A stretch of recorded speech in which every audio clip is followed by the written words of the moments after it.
Boa tarde a todos, então. Vamos continuar aqui na nossa toada, falando sobre registro de imóveis, os tópicos principais do nosso edital aqui para o estado de Santa Catarina. Nós temos também um tópico específico sobre georreferenciamento, tá? Apenas lembrando que o georreferenciamento ele está intimamente ligado ao princípio da especialidade objetiva, ou seja, através do georreferenciamento, nós conseguimos efetivamente descrever o imóvel rural, uma vez que o georreferenciamento é aplicável a imóveis rurais, de uma maneira precisa. Tá? É uma técnica, portanto, de descrição dos imóveis rurais, que é feita a partir de um memorial descritivo, assinado por profissional habilitado, com RT, anotação de responsabilidade técnica, que visa identificar os vértices definidores, as coordenadas dos vértices definidores, dos limites dos imóveis rurais, tá? Que passam a ser, então, georreferenciados, de tal sorte que qualquer sobreposição de área é constatada pelo sistema SIGEF do INCRA. Tá? Então, à medida que o imóvel é georreferenciado, os oficiais registradores eles têm uma senha por meio de certificação digital, eles entram no SIGEF, aquele imóvel ele já foi inserido no sistema pelo próprio interessado, e o registrador, então, é habilitado para fazer o registro desse georreferenciamento. Tá? Se o imóvel rural não possui o georreferenciamento e há necessidade de inserção dessa técnica de descrição, desde que a inserção não altere as medidas perimetrais, ela pode ser feita por meio de uma retificação simples. À medida que a alteração das medidas perimetrais, há necessidade, então, de que seja feita por meio de uma retificação complexa. Tá? Então, mesmo que o imóvel já tenha sido submetido a uma retificação de área complexa, caso agora, com a necessidade de georreferenciamento, haja necessidade de inserir as coordenadas geodésicas, o oficial há de verificar se as medidas perimetrais serão afetadas ou não. Se o forem, há necessidade de uma nova retificação complexa para inserção do georreferenciamento. Tudo bem?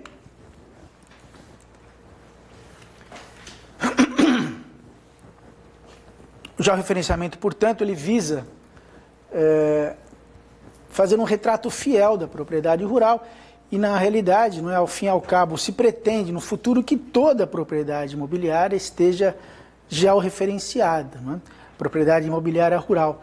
De tal sorte, não é, que nós temos um sistema que se chama um software, né, um métrica, que ele, através da adoção dessas medidas, a gente vai preenchendo todos os espaços, de tal sorte, não é, que no futuro, quem sabe, né, todo esse espaço esteja preenchido com os imóveis rurais georreferenciados, tá?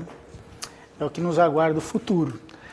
E a necessidade, então, desse georreferenciamento, os prazos para esse georreferenciamento, eles vêm sendo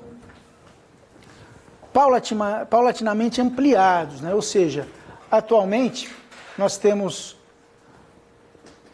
para que imóveis acima de 25 hectares já devem estar georreferenciados a partir de 20 de novembro desse ano, tá?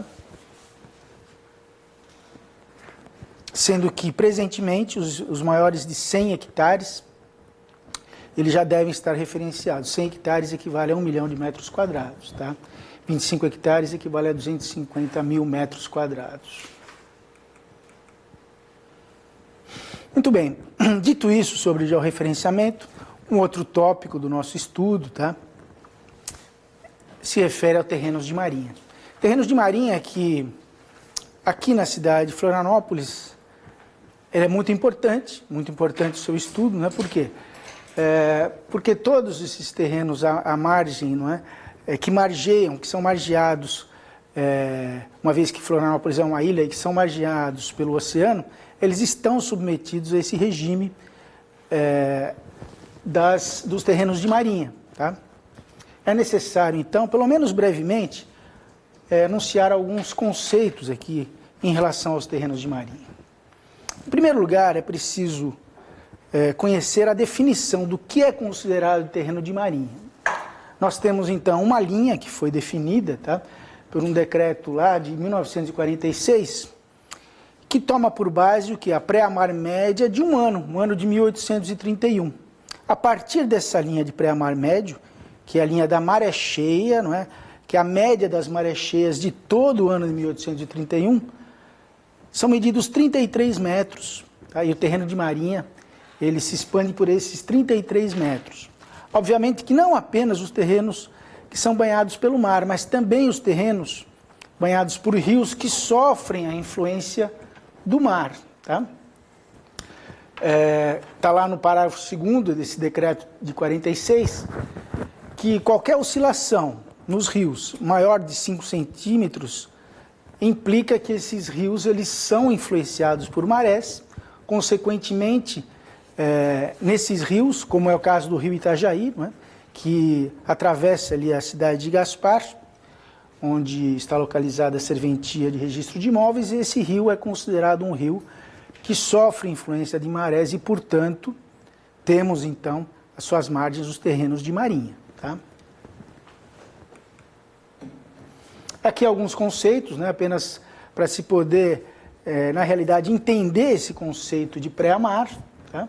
Pré-amar é, portanto, esse ponto mais alto a que sobe a maré, e deveria ser feita uma média do ano de 1831. O problema é que que a Secretaria do Patrimônio da União ela alega que faltam meios técnicos para se identificar com precisão essa linha de pré-amar média do ano de 1931. Tá?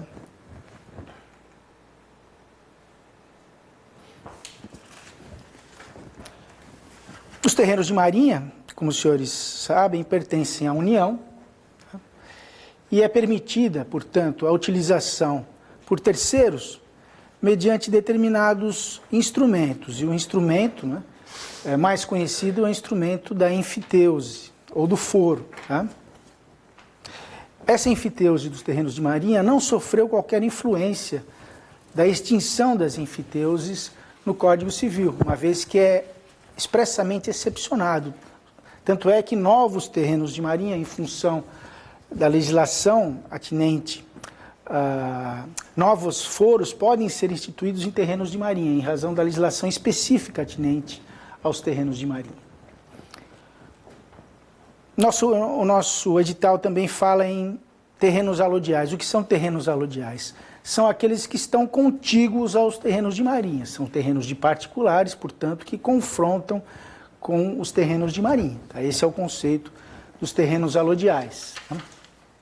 O objetivo dos terrenos de marinha, ele foi idealizado na época, né? Por quê? Porque, na realidade, deveria servir para a segurança. Tá? Porque os terrenos de marinha eles são próprios para movimentos militares, e foi essa a ideia que na época, não é? E que hoje, na realidade, se formos analisar o Instituto dos Terrenos de Marinha, já não faz muito sentido. Né? Primeiro, porque se nós efetivamente conseguíssemos medir com precisão essa pré-amar do ano de 1831, em função das alterações climáticas no planeta inteiro, não é? Chegaríamos à conclusão que os terrenos de marinha, ou pelo menos a maior parte deles, já estaria submerso. Tá? Por quê? Porque há uma tendência, né? Uma tendência de que esses terrenos de marinha sejam cada vez mais invadidos, não é? Pelo mar, em função das mudanças climáticas e do degelo das calotas polares. Tá? Então essa é uma questão muito controvertida. Né? Por quê? Porque a SPU ela tem uma tendência a cada vez a avançar mais essa medida de limite inicial dos terrenos de marinha. Para quê? Para que ainda existam os terrenos de marinha. Tá? Então, nesse material que foi fornecido, os senhores poderão verificar que a SPU, contrariando, aliás, os seus próprios pareceres, ela tem tomado como limite, a partir do qual é medido o terreno de marinha, que se chama de linha Jundu, que na verdade equivale a essa linha de Restinga. Tá? E que, se for analisado, é uma linha que está muito além daquela linha do pré-amar de 1831.